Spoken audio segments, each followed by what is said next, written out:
ஆரம்பிங்க. தேவனுடைய பரிசுத்த நாமத்துக்கு தினமும் மகிமையும் சதா காலங்களிலும் உண்டாதாக. காலை வேளையிலே அவருடைய பிள்ளைகள் திருவசனத்தை தியானிக்கும்படியாக கூடி வந்து இந்த ஓய்நாள் பள்ளி பாடங்களை ஆராய்வதன் மூலமாக தனது விசுவாசத்தை பலப்படுத்திக் கொள்வதற்காக பங்கேற்பதற்காக நான் தேவனை சோதரிக்கிறேன். இந்த நேரத்திலும் நாம் இன்றைக்குரிய பாடம் எல்லாமே நமக்கு இந்த இறுதி போராட்டம் என்ற தலைப்பில் இருக்கக்கூடிய பாடங்களாக இருக்கிறது. இறுதி போராட்டங்கள் அப்படின்ற தலைப்புல இருக்கக்கூடிய பாடங்கள் நமக்கு அதாவது கடைசி கால சம்பவங்கள், கடைசி கால தீர்க்க தரிசன நிறைவேறுதல்கள், இவைகள் எல்லாமே அதுல இருக்கிறது. ஒவ்வொரு காரியமும் நம்ம படித்து கொண்டு வருகிறோம். தீர்க்க தரிசனமாக இருக்கிறதுனால மிகவும் கவனத்தோடு ஜெபத்தோடு அவைகளை நாம புரிந்து கொள்ள வேண்டும். இந்த இன்றைக்குரிய பாடத்திலே நமக்கு கொல்லப்பட்ட 2 சாட்சிகள் அப்படின்ற தலைப்புல நமக்கு பாடம் கொடுக்கப்பட்டது. வெளிப்படுத்தல் 11ஆம் அதிகாரத்திலே 7, 8 ஆகிய 2 வசனங்கள் நமக்கு அதுல கொடுக்கப்படுகிறது. இந்த 2 வசனங்களையும் சரி யாராவது எடுத்தவர்கள் வாசிக்கும்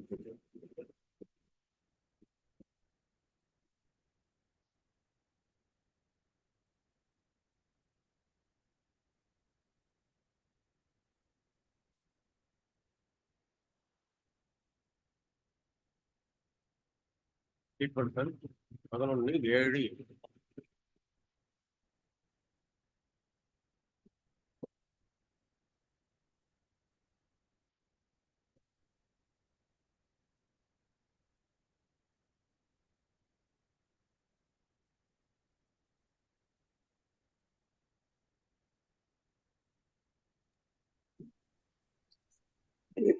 வெளிப்படுத்தல் 17:7. 11:7. அவர்கள் தங்கள் சாட்சியை சொல்லி முடித்திருக்கும் போது பாதாளத்தில் இருந்து ஏறுகிற மிருகம் அவர்களோட யுத்தம் பண்ணி அவர்களை ஜெயித்து அவர்களை கொன்று போடும்.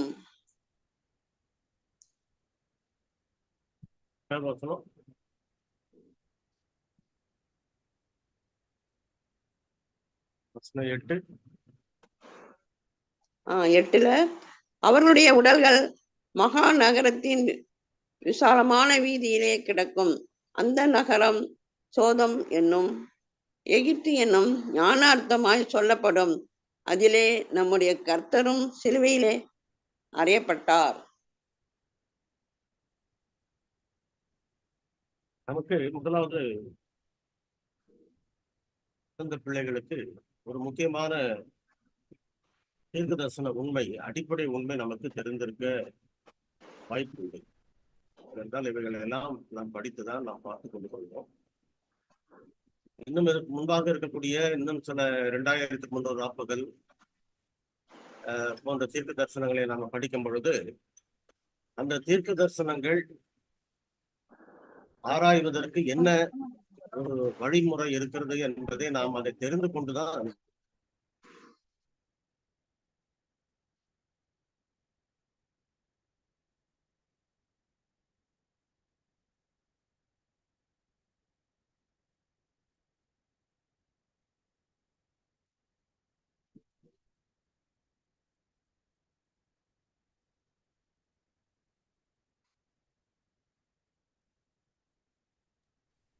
உங்க வாய்ஸ் கேட்கல, பிரேக் ஆகுது.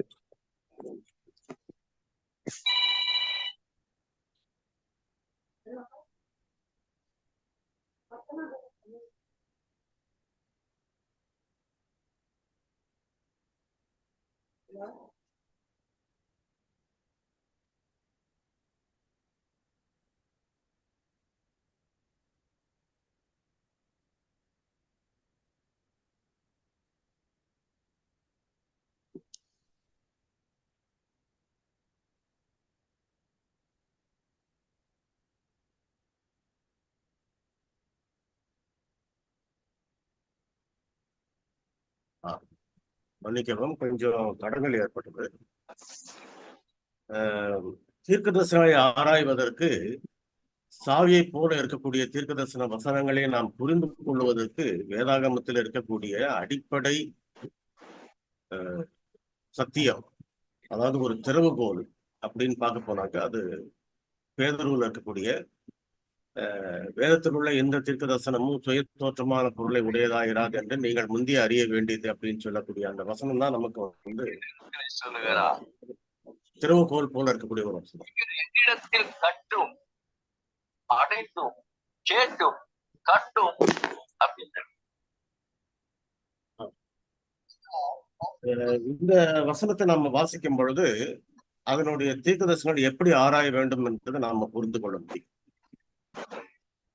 இன்றைய தினத்திலே சொல்லப்படக்கூடிய இந்த வசனத்திலே நம்ம 2 வசனங்களை வாசித்தோம். அந்த வாசித்த வசனம் 2வது வசனத்திலே 8வது வசனத்திலே சொல்லும் பொழுது சோதோம் என்றும் எகிப்து என்றும் ஞானார்த்தமாக சொல்லப்படும் அப்படின்னு சொல்லப்பட்டிருக்கு. அந்த ஞானார்த்தமாகன்றதுதான் வந்து நமக்கு தீர்க்க தரிசனத்தினுடைய ரகசியமான ஒரு வார்த்தை. அது அதாவது எந்த தீர்க்க தரிசனமோ ஒரு ஞான அர்த்தத்தோட சொல்லப்பட்டிருக்குது. அதுக்குரிய சிம்பாலிக், அதாவது வந்து அந்த ஒரு அடையாள குறியை போல கொடுத்து அதை கொண்டு அந்த சத்தியத்தை நாம் தெரிந்து கொள்ளும். அப்படிப்பட்ட ஒரு அடிப்படையிலே நாம பார்க்கக்கூடிய இந்த 2 சாட்சிகள், கொல்லப்பட்ட சாட்சிகள் அப்படின்ற ஒரு தீர்க்கதரிசனத்தை நம்ம படிக்கிறோம். இந்த 2 சாட்சிகள் யார் அப்படின்னு சொல்லி பார்க்கும் பொழுது இந்த 2 சாட்சிகளும் ஏற்கனவே நம்ம வந்து இதுக்கு முந்தைய பாடங்கள்ல கூட படிச்சிருக்கிறோங்க. அந்த சகரியா 4ஆம் அதிகாரத்துல வரக்கூடிய 2 ஒலிவ மரம் அப்படின்றத நம்ம பார்க்கிறோம். 2 விளக்கு தண்டு அப்படின்னு பார்க்கிறோம். இவைகள் எல்லாமே வந்து நமக்கு வந்து என்ன காட்டுதுன்னு சொன்னாக்க அந்த 2 சாட்சிகள் ஒரு உண்மையை நமக்கு விளக்கி காட்டுது. இந்த 2 சாட்சிகள் யார் அப்படின்னு வந்து நம்ம பார்க்க போனால் இந்த 2 சாட்சிகளும் வேதாகமத்தில் இருக்கக்கூடிய பழைய ஏற்பாடு, புதிய ஏற்பாடு ஆகிய 2 புத்தகங்கள் அப்படின்றது மட்டும் நமக்கு தெளிவா சொல்லப்பட்டிருக்கு. இந்த 2 சாட்சிகளில் நம்ம என்ன பார்க்கிறோம் என்றால் புதிய ஏற்பாடு பழைய ஏற்பாடுன்றது வந்து நாம வந்து உலகத்துல வந்து நாம் அதாவது வேதாகமத்தை பின்னால எழுதினவர்கள் அவர்களாக கொண்டு வந்ததுதானே தவிர வசனத்தின் அடிப்படையிலே, சத்தியத்தின் அடிப்படையிலே அது நமக்கு புதிய ஏற்பாடு பழைய ஏற்பாடு என்று அல்ல. அதாவது பழைய உடன்படிக்கை புதிய உடன்படிக்கை இதுதான் வந்து சரியான ஒரு சொற்றொடர், அதுக்கு தேவையானது. ஏனென்றால் பழைய உடன்படிக்கையிலே இருந்த காரியங்களிலே சிலதை மாற்றி புதிய உடன்படிக்கை நமக்கு கொடுக்கிறார். ஆக பழைய உடன்படிக்கையின் காலங்களிலே கிறிஸ்துவானவர் வந்த பிறகு அது புதிய உடன்படிக்கை ஏற்படுகிறதுனால கிறிஸ்துவுக்கு பிறகு வரக்கூடிய சுவிசேஷ வேலையும் ரட்சிப்பின் வழியும் எல்லாமே வந்து நமக்கு புதிய உடன்படிக்கையாக வருது. இந்த பழைய உடன்படிக்கையை வேண்டாம்னு சொல்லி சொல்றவங்க புதிய உடன்படிக்கையை புரிந்து கொள்ள முடியாது. ஆகையினாலே அநேக கிறிஸ்தவர்கள் கூட இன்னைக்கு என்ன சொல்றாங்கன்னு சொன்னா பழைய ஏற்பாடு வேண்டாம் அப்படின்னு சொல்றது என்னன்னாக்க பழைய உடன்படிக்கை வேண்டாம் அப்படின்றதுதான். பழைய உடன்படிக்கையின் அடிப்படையிலே அது நிலநாட்டமாக இருந்த அந்த பழைய உடன்படிக்கையை நிஜமாக மாறக்கூடிய ஒரு காட்சிதான் புதிய ஏற்பாடு அல்லது புதிய உடன்படிக்கை. இந்த புதிய உடன்படிக்கையும் பழைய உடன்படிக்கையும் வேண்டாம் என்று சொல்லக்கூடிய கிறிஸ்தவர்கள் அநேகர் உண்டு. ஆனால் தேவனுடைய பிள்ளைகள் இந்த 2 உடன்படிக்கைக்காகவும் அவைகளை புரிந்து கொண்டு அதற்கு கீழ்ப்படிந்து அதற்கு சாட்சியாக ஜீவிப்பதனாலே ஏற்படக்கூடிய ஒரு அனுபவத்தோட இருக்கிறது மட்டும் இல்லாம அதனால ஏற்படக்கூடிய உபத்திரவங்களையும் துன்பங்களையும் அவங்க அதிகமா சந்திச்சாங்க. அந்த நாட்களிலே 2 சாட்சிகள் வந்து உபத்திரவப்பட்டுச்சுன்னு சொன்னாக்க கொல்லப்பட்டார்கள் சொன்னா அவர்கள் அந்த 2 விசுவாசத்தின் நிமித்தமாக, அதாவது பழைய உடன்படிக்கை புதிய உடன்படிக்கை அல்லது பழைய ஏற்பாடு அல்லது புதிய ஏற்பாடு, இவைகள் மூலமாக வரக்கூடிய விசுவாசத்திற்கும் கீழ்ப்படிதலுக்கும் அவர்கள் உறுதியாக நிற்கும் போது அதனாலே அவர்கள் உபத்திரவப்படுத்தப்பட்டார்கள். அதுதான் இரத்த சாட்சிகளாக மரித்தவர்கள், அநேக சீர்திருத்தவாதிகள், அநேக ஊழியர்கள், அப்போஸ்தலர்கள் எல்லாருமே அப்படிப்பட்ட ஒரு சூழ்நிலைக்கு ஆளானார். ஆக நாம் என்ன பார்க்கிறோம், இப்படிப்பட்ட காலங்கள் எல்லாம் கடந்ததுதான் இந்த 2 சாட்சிகள். இந்த 2 சாட்சிகளில இன்றைக்குரிய பாடத்தினுடைய ஒரு பகுதி.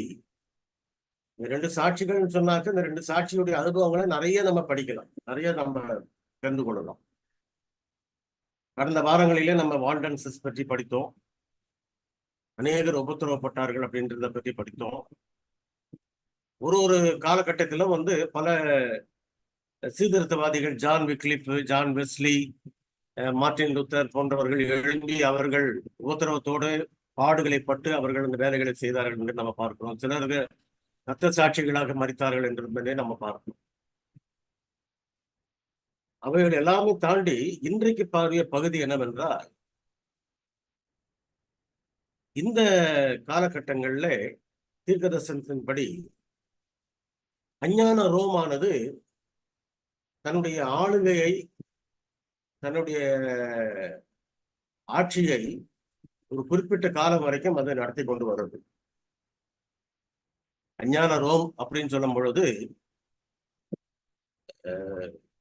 கிபி 70 எருசலேம் சேனைகளால சூழப்பட்ட காலத்துல அந்த அஞ்ஞான ரோம் தான் போய் அது சேனைகளால சூழப்பட்டு வந்ததுன்றது நம்ம படித்திருக்கிறோம். அந்த நேரத்துல அஞ்ஞான ரோம் மூலமாக சாத்தான் தன்னுடைய வேலைகளை செய்ய ஆரம்பிக்கும். அதாவது அஞ்ஞான ரோம்னு சொல்லும் பொழுது முழுமையாக அந்த வலுசற்பத்தினுடைய அவ்வளவு குணங்களும், அத்தனை குணங்களும் முழுமையாக அது இருக்கு. அடுத்தது போப்பு மார்க்கத்தினுடைய ரோம். இந்த அஞ்ஞான ரோமுடைய காலங்கள் கிபி 538 அது முடிவடைது. இந்த 538 அது முடிவடைந்த பிறகு 538 இருந்து 1798 வரைக்கும் ஏறக்குறைய 1260 வருடங்கள் போப்பு மார்க்கத்தினுடைய ஆதிக்கம் இருந்தது. அதாவது அஞ்ஞான ரோம் அப்படின்னு சொல்லாதபடி அதை போப்பு ரோம் என்று, பேப்பல் ரோம் அப்படின்னு சொல்லப்பட்டிருக்கு. இந்த போப்பு ரோம் சொல்லக்கூடியது எப்படிப்பட்டது என்றால், அஞ்ஞான மார்க்கத்தை வேதாகமத்தினுடைய போர்வையிலே கொண்டு வரப்பட்ட ஒரு மார்க்கம், அவ்வளவுதான். நமக்கு ஒரு உண்மை என்ன தெரியணும்னு சொன்னா, அந்த நாட்களிலே இருந்த சபைகளிலே ஆதி சபைகளுக்கு இருந்த பெயர், அதாவது முதல் சபைக்கு இருந்த பெயர் கத்தோலிக்கர்கள் தான். கத்தோலிக்கர்ன்றது அந்த நாட்களிலே இருந்த தேவனுடைய சபையினுடைய பெயர் தான். ஆனால் இந்த கத்தோலிக்கர்கள் அஞ்ஞான மக்களோடு சேர்ந்து, ரோமர்களோடு சேர்ந்து, ரோமனுடைய கோட்பாடுகளையும் அஞ்ஞான கோட்பாடுகளையும் சபைக்குள்ளே கொண்டு வந்த பிறகு அது ரோமன் கத்தோலிக்க சபையாக மாறியது. ஆக இந்த ரோமன் கத்தோலிக்க சபையாக மாறின பின்பு சபையினுடைய சில அதிகாரங்கள், அதாவது சாத்தான் நேரடியாக அவன் அஞ்ஞான ரோம் மூலமாக செய்த காரியங்களை எல்லாவற்றையுமே இப்பொழுது போப்பு ரோம் மூலமாக செய்து கொண்டு வருகிறான், போப்புடைய அதிகாரத்தின் கீழ். இந்த வேலையை அவன் செய்யும் பொழுது போப்பு என்ன செய்கிறார் என்றால், எந்தெந்த வகையிலெல்லாம் அந்த அஞ்ஞான மார்க்கத்தை தேவனுடைய சபைக்குள்ளே, கிறிஸ்தவர்களுக்குள்ளே கொண்டாந்து புகுத்த முடியுமோ அந்த அளவுக்கு அவர் அந்த முயற்சிகளை அவர் செய்து கொண்டிருக்கிறார். அதற்கு அவர் பயன்படுத்தினது இந்த வேதாகமம். ஆக அந்த சமயத்திலே அவர் என்ன செய்தார் என்றால், வேதாகமத்தை யாரும் படிக்கக்கூடாது என்று தடை போட்டப்பட்ட காலம், இருண்ட காலம். அந்த 1260 வருடங்கள் யாருமே வேதாகமத்தை கையில எடுக்க முடியல, அது தடை போடப்பட்ட நேரம். அப்படி தடுக்கப்பட்ட ஒரு காலத்திலே, அந்த சூழ்நிலை காலகட்டத்தில் தான் மார்ட்டின் லூத்தர் எதேச்சையாக அது எதிர்பாராத விதமாக அந்த வேதாகமத்தை கையில் எடுத்து அதை படிக்க ஆரம்பித்தார் ஒருவருடைய நூலகத்தில். அதாவது நம்ம ஏற்கனவே ஓய்நாள் பள்ளி பாடத்திலே அதை படிச்சிருப்போம்னு நினைக்கிறேன். அதெல்லாம் நம்ம பழைய பாடங்களை நம்ம கொஞ்சம் இதோட நம்ம சேர்த்து கொள்ளணும். திருப்பி கொஞ்சம் ரிப்பீட் பண்ணி பார்த்துருக்கோம். அந்த மார்ட்டின் லூத்தருடைய ஒரு சீர்திருத்த வேலைகள் இவைகளெல்லாம் ஆரம்பித்த பிறகு 538 1260 வரைக்கும் சத்தியத்துக்காக உறுதியாக நின்ற தேவனுடைய பிள்ளைகள், சபைகள், சீர்திருத்தவாதிகள், ஊழியர்கள் போன்றவர்கள் அதிகமான துன்பங்களை, பாடுகளை அவர்கள் அனுபவித்தார். அதிலே இந்த பலரும் பல பாடுகளை அனுபவித்துக் கொண்டிருந்தவர்கள் மத்தியிலே வெளிப்படுத்தல் 11ஆம் அதிகாரத்தில் சொல்லப்படக்கூடிய இந்த இரண்டு சாட்சிகள் சொன்னாக்க தேவனுடைய வசனத்தை நிமித்தமாக, புதிய ஏற்பாடு பழைய ஏற்பாடு அல்லது புதிய உடன்படிக்கை பழைய உடன்படிக்கை ரெண்டு உடன்படிக்கைகள் நிமித்தமாக உபத்திரவத்துக்கு ஆளானவர்கள் கடைசி நாட்களிலே அந்த வெளிப்படுத்தல் 11 காணப்படக்கூடியவர்கள் யார் என்றால் பிரான்ஸ் தேசத்தில் இருந்த தேவனுடைய பிள்ளைகள், விசுவாசிகள். நம்ம என்ன பார்க்கிறோம், 538 1798 வரைக்கும் இந்த உபத்திரவ காலங்கள் கடந்து கொண்டே போகிறது. இதிலே போப்பினுடைய ஒரு ஆதிக்கம் மிக அதிகமாக மேலோங்கி நிற்கக்கூடிய ஒரு காலம். அதிலே யாருமே ஒன்றுமே செய்ய முடியாது. எந்த அரசரும் ஒன்றும் செய்ய முடியாது. ஐரோப்பா நாட்டில் இருக்கக்கூடிய அத்தனை அரசர்களும் அத்தனை ராஜாக்களும் அவருடைய அதிகாரத்தின் கீழ் தான் இருக்க வேண்டும். அவர்கள் ஆட்சியில உட்கார்ந்தாலும் சரி, ஆட்சியில இறங்கினாலும் சரி, எல்லாமே போப்பு மூலமாக தான் நடைபெறும். ஆக முழு அரசியலும் மதமும் ரெண்டையுமே தன்னுடைய ஆட்சியின் கீழே, கட்டுப்பாட்டின் கீழே கொண்டு வந்திருந்தார் போப்பு அந்த நேரத்தில். இந்த போப்புடைய அதிகாரம் 538 ஆண்டுல கிழக்கு ரோமனுடைய பேரரசன் அவன் என்ன செய்கிறான் என்றால், ஜஸ்டின் என்பவன் இந்த அதிகாரத்தை, அதாவது தன்னுடைய அரசியல் அதிகாரத்தையும் ராஜ அதிகாரத்தையும் எல்லாத்தையும் சேர்த்து போப்பு விஜிலிஸ்ட் இடத்துல அவன் கொடுக்குறான். அது கொடுத்தது முதல் கொண்டு போப்புடைய அதிகாரம் வந்த பிறகு போப்பு தன்னை அரசனாகவும் மத அதிகாரியாகவும் மத தலைவராகவும் தன்னை பிரகடனப்படுத்தி கொண்டு அவர் தன்னுடைய வேலைகளை அவர் செய்ய ஆரம்பிக்கிறார். அந்த 1260 வருடங்கள் நமக்கு நன்றாக தெரியும். மிஸ்ரியானவள் வனாந்தரத்துக்கு ஓடி போன காலம் என்றதை நம்ம வெளிப்படுத்த படிக்கிறோம் 12ஆம் அதிகாரத்தில். அது அந்த சாத்தான் யுத்தம் பண்ணினான் அவர்களோடு அப்படின்னு சொல்லப்படுது. அவன் அங்கே யுத்தம் பண்ணது மட்டுமல்ல, இன்னொரு பிரான்ஸ் தேச மக்களிடத்திலும் அவன் யுத்தம் பண்ணினான். எப்படி யுத்தம் பண்ணினான்றது பாடம் தான் நமக்கு இன்றைக்குரிய பாடம். ஆக நம்ம என்ன பார்க்கிறோம், 538 1260 வரைக்கும் இப்படிப்பட்ட ஒரு உபத்திரவ காலத்தை தேவனுடைய பிள்ளைகள் சந்தித்துக் கொண்டிருக்கக்கூடிய காலம். இந்த காலகட்டத்திலே 538 வரும் பொழுது தேவன் தன்னுடைய தீர்க்கதரிசனத்தை நிறைவேற்றுவதற்கு, அதாவது வெளிப்படுத்தல் 13ஆம் அதிகாரத்திலே சொல்லப்பட்டிருக்கிற அந்த சமுத்திரத்தின் மத்தியில் எழும்பி வந்த ஒரு மிருகம், அது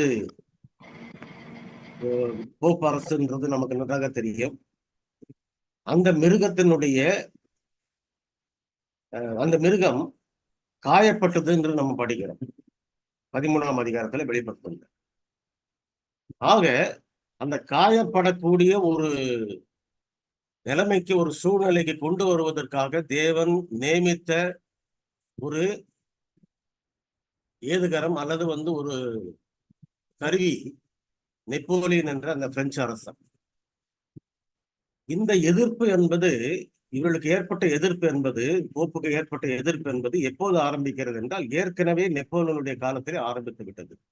ஆரம்பம் முதல் ஐரோப்பிய நாடுகளிலேயே அதிகமாக எதிர்ப்பை கொடுத்து வந்தவர் தான் இந்த நெப்போலியன். அதாவது ஒவ்வொரு ராஜாக்களும் ஐரோப்பிய நாடுகளிலே அவர்கள் ஆட்சியிலே உட்காரும் போது, ஆட்சி பீடத்தில் உட்காரும் போது, அவர்கள் ஆட்சியை ஏற்றுக்கொள்ளும் பொழுது, அரசராக நியமிக்கப்படும் போது, அவர்களுக்கு கிரீடத்தை போப்பு தான் தன்னுடைய கையால எடுத்து அவருடைய தலையில வைப்பார். இது பாரம்பரிய வழக்கம். அப்போ அதே கிரீடத்தை நெப்போலியனுடைய தலையில வைப்பதற்கு அவர் கையாலே தன்னுடைய அந்த கிரீடத்தை எடுத்து வைக்க போனார். முதலாவது எதிர்ப்பை நெப்போலியன் அப்பதான் கொடுக்கிறார். எப்படி கொடுக்கிறார் என்றால், அந்த கிரீடம் ஒரு தட்டில வைத்து கொடுப்பார்கள். அந்த தட்டில இருந்த கிரீடத்தை நெப்போலியன் தன்னுடைய கைகளாலே எடுத்துக்கொண்டு தன் தலையில் அவரே வைத்துக் கொண்டார். நீ வைக்க வேண்டிய அவசியம் இல்லை அப்படின்னு. அது முதலாவது எதிர்ப்பு.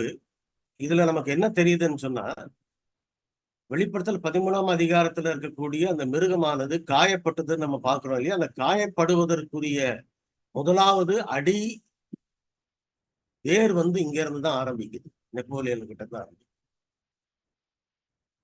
ஆக இந்த நெப்போலியன் என்ன செய்கிறார் என்றால், ஏறக்குறைய 1798 வரும் பொழுது அவர் அந்த போப் பயஸ் என்பவரை கைது செய்வதற்கு ஆக வேண்டி ஏற்பாடு செய்கிறார். இதுல தீர்க்க தரிசனத்தினுடைய ஒரு துல்லியமான நிறைவேறுதல் எப்படின்றது மட்டும் நீங்க கொஞ்சம் பாருங்க. வேதாந்தத்துல 2-3 சம்பவங்கள் அந்த மாதிரி இருக்குது. அதாவது எக்ஸாக்ட் ஃபுல்ஃபில்மெண்ட் அப்படின்னு சொல்றது. அதுல நம்ம பார்க்கும் பொழுது இந்த இடத்துல 1796 நெப்போலியன் என்ன செய்யறாருனாக்க, அந்த போப்பை போய் கைது பண்ணுவதற்காக அவரே தன்னுடைய இதோட கிளம்புறார். ஆனால் 96 தீர்க்க தரிசன பிரகாரம் 1798, அதாவது 1260 வருடங்கள் முடியக்கூடிய நாள் 1798. 2 காலம் முடிவுப்பட்ட நேரம். அந்த 2 காலம் முடிவுப்பட்ட நேரத்துக்கு பிறகுதான் வெளிப்படுத்தல் தானியேல் எல்லாம் எல்லாருக்கும் விளங்க ஆரம்பிச்சுட்டு எல்லாரும் படிக்க ஆரம்பிச்சாங்க. அதுக்கு பிறகுதான் 1844 7ஆம் அட்வென்ட் சபை உருவானது. 2300 ஆப்பல் தீர்க்க தரிசனம் முடிவுற்றது. எல்லாமே நம்ம பார்க்கிறோம். இதுல 1898 நிறைவேற வேண்டிய தீர்க்க தரிசனம் 1796 நிறைவேற முடியாதுன்றதுனால நெப்போலியன் கைது செய்ய போனவர், கிளம்பினவர் ஏன் திரும்பி வந்தார்ன்றதுக்குரிய காரணம் சரித்திரத்துல எங்கேயுமே கொடுக்கப்படல. அதே போல நமக்கு வேதாந்தத்துல இன்னும் ஒரு சம்பவம் இருக்குது, தீர்க்க தரிசனுடைய துல்லியமான நிறைவேறுதல் அப்படின்றத பற்றி. அது என்ன நிறைவேறுதல்? அது வேதாந்தத்துல எருசலேம் சேனைகளால சூழப்பட்ட போது கிபி 70 தான் அது முற்றிலுமாக முற்றுகை போடப்பட்டு அழிக்கப்படணும்ன்றது தீர்க்க தரிசனம். அதாவது அந்த 490 வருடங்கள் முடியக்கூடிய நேரம். ஆனால் அதுக்கு முன்பாக வந்த அரசன் முற்றுகை போட்டு அங்கேயே இருந்தாலே தவிர அதை பிடிக்கல. 2வது வந்த அரசன் தான் அதை பேரரசன் தான் அதை முடிச்சான். எப்போ? கிபி 70.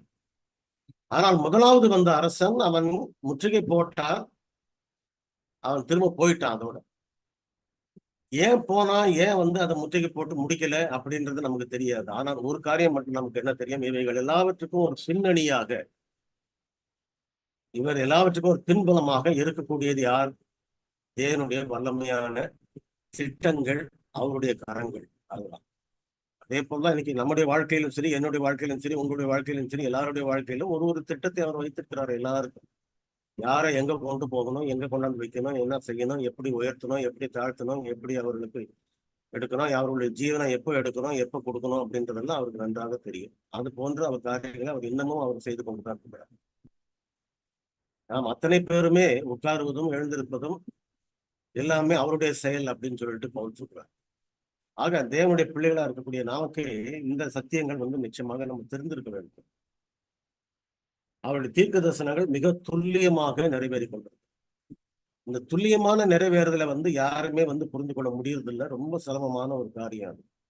தேவனுடைய பிள்ளைகளா இல்லாதவர்கள், விசுவாசத்துக்குள் வராதவர்கள், அவருக்கு கீழ்ப்படியாமல் இருக்கக்கூடியவர்கள், அவருக்கு ஒப்பு கொடுக்காமல் இருக்கக்கூடியவர்கள், அவருடைய சித்தத்துக்கு ஒப்பு கொடுக்காமல் இருக்கக்கூடியவர்கள் இந்த தீர்க்கதரிசன வசனங்களை புரிந்து கொள்வது மிகவும் கடினமான காரியம்.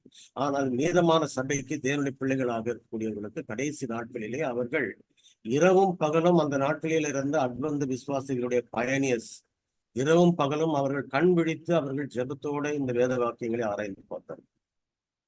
அதற்கு பிறகுதான் இந்த சத்தியமானது மீதமான சபைக்கு நமக்கு கிடைத்தது. ஆக இன்றைக்கு நம்ம அதை பாடங்களாக நம்முடைய கைகளில கொண்டு வந்து கொடுக்கப்பட்டிருக்கிறது என்றால் இது ஒரு தேவனுடைய ஒரு பெரிய கிருபைன்னு தான் நம்ம சொல்லணும். ஏனென்றால் இப்படிப்பட்ட ஒரு சத்தியங்கள் எந்த மார்க்கத்திலும் எந்த சபையிலும் எந்த மக்கள் இடத்துல போய் கிடைக்கல. அப்ப நாம நிச்சயமாகவே ஆசீர்வதிக்கப்பட்ட பிள்ளைகள், பிரத்யேகமாக நம்ம இருக்கக்கூடிய பிள்ளைகள். ஆக தேவனுடைய பிள்ளைகளா இருக்கிற நாம ஒரு விஷயம் நம்ம என்ன தெரிந்து கொள்கிறோம் என்றால், இந்த 1796 பிறகு 1798 வருடத்திலே தீர்க்கதரிசனம் நிறைவேறக்கூடிய அந்த காலகட்டத்திலே போப் நெப்போலியன் என்ன செய்கிறார் என்றால், தன்னுடைய படை தளபதியாகிய பெர்தியர் என்பவரை அந்த போப் பயஸை கைது பண்ணுவதற்காக அனுப்புகிறார். பெர்தியர் என்பவர் நெப்போலியனுடைய படை இருக்கக்கூடிய ஒரு படைத்தளபதி. அவரை அனுப்பி கைது செய்ய சொல்கிறார். இந்த பெர்தியர் போகும் பொழுது, போப்புவை கைது செய்ய போகும் பொழுது எந்த விதமான எதிர்ப்பும் அந்த ரோமிலே கொடுக்கப்படல. அவ்வளவு அதிகாரத்துக்குள்ள இருந்த, அவ்வளவு பெரிய அரண்மனையில இருந்தக்கூடிய அந்த போப்பு எந்த அதிகாரமும் அங்க எந்த மறுப்பும் காட்டல. ஆகையினால இந்த பெர்தியர் என்ன செய்தார் என்றால், அவரை கைது பண்ணி கொண்டு வந்தார். அதோட அந்த 1260 வருடங்கள் தீர்க்கதரிசன பிரகாரமாக முடிவடைகிறது. 1798 அது முடிவடைந்த பிறகு தேவனுடைய பிள்ளைகள் இதுல இன்னும் நிறைய ஒரு துல்லியமான நிறைவேறலை நம்ம பார்க்கிறோம். அது முடிவடைந்த பிறகு பெர்தியர் கைது பண்ணி அவரை கொண்டு வந்தார். கொண்டு வரும்போது வழியிலேயே அந்த போப் பயஸ்ன்றவர் இறந்துட்டார் அதிர்ச்சியில. இது போப்புடைய அதிகாரத்தையும் அவருடைய ஆதிக்கத்தையும் ஒரு முடிவுக்கு கொண்டு வந்துச்சு. அதாவது வெளிப்படுத்தல் 13 இருக்கக்கூடிய சாவுக்கு ஏதுவான காயம் அந்த மிருகத்துக்கு ஏற்பட்டது இல்லையா, அந்த சாவுக்கு ஏதுவான காயம் ஏற்பட்டு போச்சு. சாவுக்கு ஏதுவான காயம்னு சொன்னாக்கா அவருடைய அதிகாரம் திரும்பவும் வராது, மேல வர்றதுக்கு வாய்ப்பு இல்லை. இப்படி இருந்தாலும் கூட இதே மிருகம் இன்றைய நாட்களிலே அது மிருகத்தின் முத்திரையை கொண்டு வரக்கூடிய வேலையை செய்து கொண்டிருக்கிறதுனாலே திரும்பவும் அந்த மிருகத்துக்கு அதிகாரத்தை கொடுக்கக்கூடிய மிருகத்தின் சொரூபம் இதை நமக்கு நன்றாக தெரியும். இதுல நாம் என்ன பார்க்கிறோம், 1798 பிறகு இந்த சம்பவங்களுக்கு பிறகு அந்த நேரத்திலே பிரெஞ்சு புரட்சி 1889 ஆரம்பித்தது. பிரெஞ்சு புரட்சி தான் இன்றைக்கு நம்ம படிக்கக்கூடிய பாடத்தினுடைய மிக முக்கியமான பகுதி. இவைகள் எல்லாம் சொன்னாதான் நமக்கு இந்த பாடங்களை நம்ம தெரிந்து கொள்ள முடியும். ஆகையினால்தான் நான் இவ்வளவோ உங்களுக்கு கொடுத்துன்றேன். இதுல நம்ம என்ன பார்க்கிறோம், 1889 பிரான்ஸ் தேசத்துல நாத்திகவாதம் தலை தூக்கி இருந்தது. நாத்திகவாதம் தலை தூக்கி இருந்ததுனால அந்த நேரத்துல அந்த சமயத்துல பல நாத்திகவாதிகள் எழும்பி பல காரியங்களை பிரான்ஸ் நாட்டிலே செய்து கொண்டிருந்தார். அப்படி அவர்கள் செய்து கொண்டிருக்கும் பொழுது அந்த நாத்திகர் மத்தியிலே வால்டர் ஸ்காட் போன்ற நாத்திகவாதிகள் எல்லாம் ரொம்ப தீவிரமாக பிரச்சாரம் பண்ணி அவர்கள் வேலை செய்து கொண்டிருந்தார். அந்த நேரத்திலே தான் ஒரு சட்டம் கொண்டு வந்தார்கள். வேதாகமத்தை வாசிக்க கூடாது, ஆலயத்துக்கு போகக்கூடாது அப்படின்ற சட்டத்தை முதலாவது கொண்டு வரணும் பிரான்ஸ் நாட்டிலே. பிரெஞ்சு புரட்சின்றது என்னன்னு சொன்னாக்கா, உங்களுக்கு மத ஆதிக்கத்துல இருக்கக்கூடியவர்கள் மீது வெறுப்பு ஏற்பட்டு அவர்கள் கடவுள் இல்லை அல்லது மத ஆதிக்கம் வேண்டாம், மத சட்டங்கள் வேண்டாம், வேதாகமத்துக்கு நாங்கள் செவி கொடுக்க மாட்டோம் அப்படின்னு சொல்லக்கூடிய ஒரு கோட்பாடோடு அவர்கள் வந்தார்கள். அப்போ அவர் என்ன செய்தார்கள் என்றால், அந்த பிரெஞ்சு புரட்சியின் காலங்களிலே அந்த பீடத்துல கொண்டு போய் அதாவது மதத்தினுடைய சிம்மாசனங்கள் இருந்தது இல்லையா, அதாவது நாற்காலிகள் பதவியில் இருந்தாங்க இல்லையா தலைவர்கள், அந்த இடத்துல கொண்டு போய் இவர்கள் ஒரு புது தெய்வத்தை உண்டாக்கி, ஒரு பெண் தெய்வத்தை உண்டாக்கி, அந்த பெண் தெய்வத்தை கொண்டு போய் அந்த நாற்காலியில உட்கார வைத்தார். உட்கார வைத்து இதுதான் சுதந்திர தேவி அப்படின்னு சொல்லி, அந்த சுதந்திர தேவியின் சிலை இன்னைக்கு அமெரிக்காவில் இருக்கக்கூடிய சுதந்திர தேவியின் சிலை வந்து பிரான்ஸ் நாட்டிலிருந்து அது அன்பளிப்பாக கொடுக்கப்பட்டது. அதுக்குரிய காரணங்கள் நிறைய இருக்குது. ஆனா நாம என்ன பார்க்கிறோம், இந்த இடத்துல வந்து அப்படிப்பட்ட காலங்கள் அதிக கட்டுப்பாட்டோட பிரான்ஸ் நாட்டிலே நாத்திகவாதம் அதிகமாக தலை தூக்கி போனது.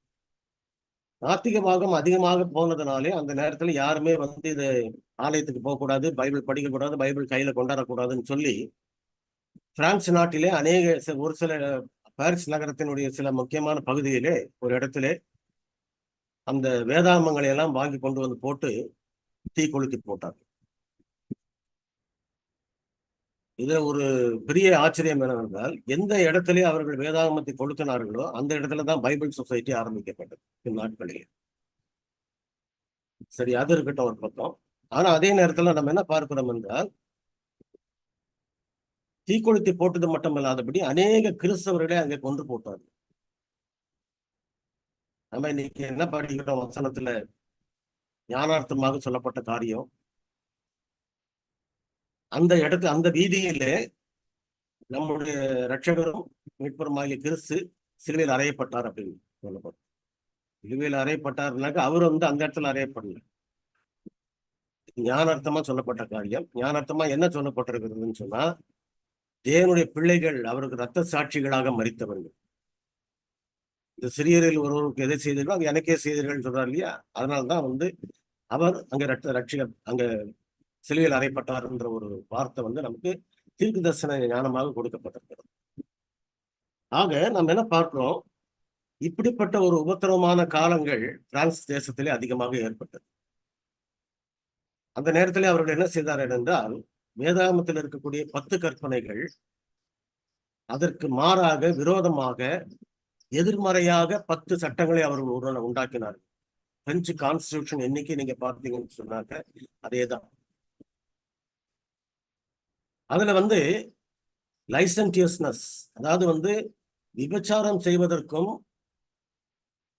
விபச்சார வாழ்க்கையில ஈடுபடுவதற்கும் அனுமதியோடு கூட ஒரு சட்டம் இருந்துச்சு.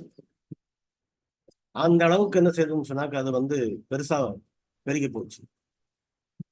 அதாவது என்ன ஒரு நிலைமை ஏற்பட்டது என்றால், பிரான்ஸ் நாட்டிலே சோதம்ல காணப்பட்ட அத்தனை பாவங்களும் அங்க காணப்பட்டது. சோதமுடைய பாவங்கள் என்னன்றது நமக்கு தெரியும். அப்ப திரட்சி, சாங்கோபாகமான பாவம் அப்படின்னு சொல்லிட்டு நம்ம படிக்கிறோம். அதாவது வந்து இந்த ஓரின சேர்க்கை அப்படின்ற ஒரு இயற்கைக்கு விரோதமான ஒரு காரியம், தேவ சித்தத்துக்கு விரோதமான காரியம்.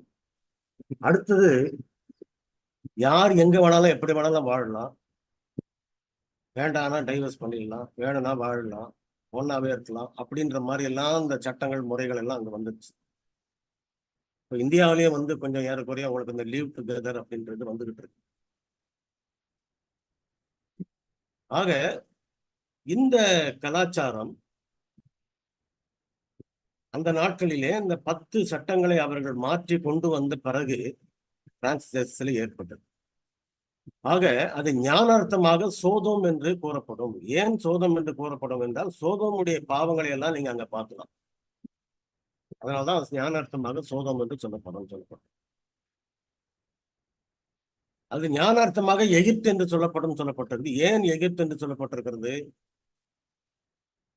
எகிப்துல வந்து பார்வோன் என்ன சொன்னார் என்றால், மோசே போய் கேட்ட பொழுது அவர்கிட்ட சொன்ன வார்த்தை, அவரை அந்த தேவன் யார் அப்படின்ற கேள்வியை கேட்டார். அந்த கேள்வி என்னவென்றால் அதாவது ஒரு நாத்திகவாத கேள்வி. Who is that God? அவருக்கு நாங்க கீழ்ப்படியணும்னு அவசியம் கிடையாது, அவருக்கு விரோதமா தான் நாங்க எல்லாம் செய்வோம் அப்படின்ற ஒரு கோட்பாடு அந்த பார்வோனுடைய காலத்துல ஏற்பட்டது. ஆகையினாலதான் அதே போலதான் இவர்கள் நாத்திகவாதத்தில் வந்தவர்கள், இவர்கள் அந்த தேவன் யார், அவருக்கு நாங்கள் ஏன் கீழ்ப்படிய வேண்டும் என்று அவர்கள் சொல்லுகிறார்கள். ஆகையினாலதான் அந்த நகரம் ஞானமாக எகிப்து என்றும் சோதோம் என்றும் அழைக்கப்படும் என்று சொல்லப்படும். ஆக அக்கிரமத்தினுடைய பாவத்தினுடைய எல்லா காரியங்களையும் சாத்தா என்ன செய்தானா, ரோம்ல அவன் அரசாட்சி இந்த அஞ்ஞான மார்க்கத்தை கொண்டு வந்தாக்க இந்த மாதிரியான தீமையான செயல்களை செய்யக்கூடிய ஒரு காரியங்களுக்கு பிரான்ஸ் தேசத்தை அந்த நாட்களிலே அவன் பயன்படுத்தினான். பிரான்ஸ் தேசத்தை பயன்படுத்தின பிறகு அவன் சாத்தானுடைய ஒரு திட்டம், அடுத்த திட்டம் என்னவென்றால், கொஞ்சம் கொஞ்சமாக இந்த அதிகாரத்தை அவன் கொண்டு போய் ஒரு இடத்துக்கு அவன் கொண்டு போறான். அதாவது வசனம் நமக்கு என்ன சொல்றதுனாக்க 3.5 நாட்கள் அவர்கள் யுத்தம் பண்ணினான். சாத்தான் யுத்தம் பண்ணினான். சாத்தான் எப்பவுமே நேரடியா செய்யறது இல்லையா? ஏதேன் தோட்டத்துல கூட அவன் நேரடியா வரல, அந்த சர்ப்பத்தின் மூலமா தான் வந்தான். ஆக அந்த சர்ப்பத்தின் மூலமா வந்தது போல இன்னைக்கு என்ன செய்யறானாக்க அவனும் அதை இன்னைக்கும் அவனுடைய ஏதுக்கள் மூலமாக, அவனுடைய ஏஜென்ட்ஸ் மூலமா தான் அவன் வேலை செஞ்சுட்டு இருக்கான். அப்போ என்ன பார்க்கிறோம், சாத்தான் இந்த வேலைகளை செய்யும் பொழுது, உபத்திரவப்படுத்தும் போது அந்த 3.5 வருடங்கள் அவன் 3.5 நாட்கள் சொல்லப்பட்டிருக்குது. நாளுன்னு சொன்னாக்க நமக்கு வேதாந்தத்துடைய கணக்கு பிரகாரம் தெரியும். நம்ம ஏற்கனவே நம்ம படிச்சிருக்கிறோம். இந்த பாடங்களை படிக்கும் பொழுது எசேக்கியேல்ல படித்தோம். ஒரு நாள் ஒரு வருஷத்துக்கு சமானம்னு சொல்லி படிக்கிறோம். ஆகையினால 3.5 வருடங்கள்ன்றது 3.5 நாட்கள்ன்றது 3.5 வருடங்கள்ன்றது நமக்கு நன்றாக தெரியும். இந்த 3.5 வருடங்கள் ஏறக்குறைய 1797 கிட்ட முடியுது. அந்த நேரத்துல அந்த 3.5 வருடங்கள் முடிவடையுது. இந்த 3.5 வருடங்கள் இந்த நாத்திகவாதிகள் என்ன செய்தார்கள் என்றால், தேவனுடைய பிள்ளைகளை உபத்திரவப்படுத்துவது மட்டுமில்லாதபடி வேதாகமத்தை நடுவீதியில போட்டு எரித்து அநேக கிறிஸ்தவர்களை, விசுவாசிகளை அவர்கள் கொண்டு போட்டார். அந்த வீதிகளிலே அவர்கள் கொண்டு போட்டார்கள் சொல்லப்படும். இதுதான் ஏற்பட்ட ஒரு பெரிய உபத்திரவம் தேவனுடைய பிள்ளைகளுக்கு. பிரான்ஸ் நாட்டிலே ஏற்பட்ட உபத்திரம், பிரெஞ்சு புரட்சியினாலே ஏற்பட்ட ஒரு உபத்திரம். ஆக இந்த 3.5 வருடங்கள் காலகட்டத்திலே என்ன மாற்றம் ஏற்பட்டது பிரான்ஸ் நாட்டிலே? நாத்திகவாதிகள் எல்லாம் ஒன்றா சேர்ந்து, இனிமேல் பைபிள் வேண்டாம், ஆலயம் வேண்டாம், எதுவுமே வேண்டாம், எல்லாத்தையும் நாங்க தடுக்கிறோம், இனிமேல் யாரும் பண்ணக்கூடாது, ஜெபம் பண்ணக்கூடாது அப்படின்லாம் தடை போட்டாங்க. ஆனால் என்ன நிலைமை ஏற்பட்டது என்றால், குறுகிய காலத்துக்குள்ள இந்த 3.5 வருடங்களுக்குள்ளாக குற்றங்கள் அதிகமாக போய் சிறைச்சாலைகள் நிரம்பி வழிந்து இடமே இல்லை இந்த நாட்டுல. இந்த அளவுக்கு ஒரு மோசமான நிலைமைக்கு போயிடுச்சு. அந்த அளவுக்கு மோசமான நிலைமைக்கு போனதுனால என்ன ஆச்சுன்னு சொன்னாக்க, எல்லாருமே என்ன செய்யறதுன்னு தெரியாம அரசாங்கம் முடிக்க ஆரம்பிச்சு. நீதிபதிகள் கூட லஞ்சம் வாங்க ஆரம்பிச்சாங்க அப்படின்னு சொல்லப்பட்ட. அப்போ அந்த ஒரு காலகட்டத்தை தாண்டின பிறகுதான் என்ன ஏற்பட்டது, ஒரு மாற்றம் ஏற்பட்டது. ஏனென்றால் அந்த 3.5 வருடங்களுக்கு பிறகு அந்த 2 சாட்சிகளும் ஜீவன் அடைந்து எழுந்து நின்றன அப்படின்னு சொல்லப்பட்டது. திரும்பவும் உயிர் பெறுது. எதுக்கு? வசனத்துக்கு திரும்பவும் உயிர் கொடுக்குறாங்க. திரும்பவும் அதிகாரத்தின்படி, சட்டத்தின்படி வசனத்தை எல்லாரும் படிக்கலாம், வேதாந்தம் எல்லாரும் படிக்கலாம், ஆலயத்துக்கு போகலான்ற சட்டத்தை 3.5 வருடங்களுக்கு பிறகு அதே நாத்திகவாத பிரெஞ்சு அரசாங்கம் அந்த சட்டத்தை கொண்டு வருது. ஏனென்றால் நாடு அக்கிரமம் அதிகமா போய் யாரையும் சமாளிக்க முடியல, யாரையும் கட்டுப்படுத்த முடியல. ஆகினால பைபிள் இருந்துச்சுன்னா ஓரளவு கட்டுப்பாடா இருப்பாங்க அப்படின்ற ஒரு நம்பிக்கையில திருப்பி அதை அனுப்பணும். இதுதான் பிரெஞ்சு புரட்சியினுடைய ஒரு காலம்.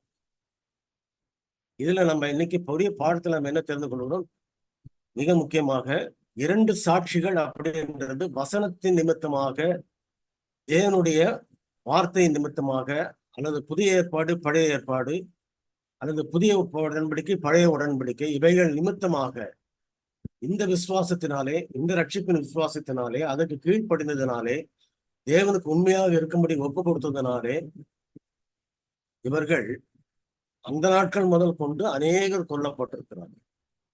அதிலே ஒரு பகுதியை தான் நம்ம இன்னைக்கு என்ன செய்தோம்னு சொன்னாக்க, பிரெஞ்சு தேசத்துல இருக்கக்கூடிய பிரான்ஸ் நாட்டிலே ஏற்பட்ட கொலையை நம்ம படித்தோம். எப்படி தேவனுடைய பிள்ளைகள் அங்கு சாட்சிகளாக மறித்தார்கள் அப்படின்னு. கடந்த வாரத்திலே வந்து வால்டன்சிஸ் எப்படி கஷ்டப்பட்டாங்க, ஜான் விக்லிஃப் எப்படி கஷ்டப்பட்டாரு, ஜான் வெஸ்லி எப்படி கஷ்டப்பட்டாரு, மார்ட்டின் லூத்தர் எப்படி கஷ்டப்பட்டாருன்றதை நாம பார்ப்போம். அவங்க எல்லாருமே வந்து அதே சாட்சியின் வசனத்துக்கு அதனால அவங்க ஏற்பட்டது. ஆனால் இங்கே கொல்லப்பட்ட 2 சாட்சிகள் யாருன்னு சொன்னாக்க இந்த பிரான்ஸ் தேசத்தில் இருக்கக்கூடிய இந்த விசுவாசிகளுடைய ஒரு நிலை. ஆகையினால் தேவனுடைய பிள்ளைகளா இருக்கக்கூடிய நாம இந்த சத்தியத்தை ஏற்றுக்கொண்டோமானால் நமக்கு வந்து நிச்சயமாகவே இப்படி போன்ற உபத்திரவங்கள், எதிர்ப்புகள் கட்டாயமா இருக்கதான் செய்யும். இன்னும் சொல்ல போனால் நம்முடைய காலங்கள் வந்து இப்போ அந்த மிருகத்தின் முத்திரை வந்து திரும்பவும் கொடுக்கப்படக்கூடிய காலம். மிருகத்தின் சொருபம் வந்து அந்த சமுத்திரத்திலிருந்து எழும்பி வந்த அந்த சிறுத்தையை போல இருக்கக்கூடிய மிருகத்துக்கு வந்து மீண்டும் அதிகாரத்தை கொடுக்கக்கூடிய ஒரு காலம். அதாவது ஞாயிற்றுக்கிழமை சட்டத்தை கொண்டு வரக்கூடிய ஒரு காலத்துல நம்ம வாழ்ந்துட்டு இருக்கோம். திரும்பவும் வந்து அந்த என்ன செய்ய போகுது, திரும்பவும் அவர்கள் அதிகாரத்தை பெற்று போப்பமாக்க தன்னுடைய வேலைகளை செய்ய போகுது. ஆனால் அதுக்கு பிறகு அவர்கள் திரும்பவும் அழைய போறதுங்க, திரும்பவும் வந்து அவங்க வரப்போறதும் கிடையாது எப்போது. ஏனென்றால் அதான் அவங்களுக்கு கடைசி முடிவு. அவருடைய ஆட்சியினுடைய காலம் அதோட முடிஞ்சு போகுது. அதுக்கு பிறகு அவருடைய வருகை நித்திய ராஜ்யத்துக்குள்ள போய் சேர வேண்டிய காலம். ஆகையினால தேவனுடைய பிள்ளைகளா இருக்கக்கூடிய நாம எந்த காலகட்டத்தில் இருக்கிறோன்றதை நம்ம தெரிந்து கொள்ளணும். என்ன தீர்க்க தரிசனங்கள் நிறைவேறி இருக்குதுன்றதை நம்ம தெரிந்து கொள்ளணும். அவைகளை படிப்பதற்கும் தெரிந்து கொள்வதற்கும் இந்த காலாண்டு முழுவதுமே நமக்கு ஒரு பெரிய ஸ்லாக்கியத்தை தேவன் கொடுத்திருக்கிறார். ஆகையினால அப்படிப்பட்ட ஒரு கிருபையை பெற்ற நாம ரட்சிப்புக்குள்ள தேவன் நமக்கு கிருபை செய்வாராக. ஆமென். நன்றிங்க ஐயா. கர்த்தர் உங்களை ஆசீர்வதிப்பாராக. இந்த நாளிலே கொல்லப்பட்ட 2 சாட்சிகள் என்ற இந்த பாடத்தை மிக நேர்த்தியாக, சரித்திர பூர்வமாக, சரித்திரத்திலே என்ன நடந்துச்சு, அந்த சத்தியங்கள் எப்படி கொல்லப்பட்டது, அதற்கான ஆதாரம் என்ன என்று சொல்லி மிக நேர்த்தியாக இந்த பாடத்தை நடத்தி கொடுத்த உங்களுக்கு குழுவின் சார்பாக நன்றியை தெரிவித்துக் கொள்கிறேன். உங்களையும் உங்களுடைய ஊழியத்தையும்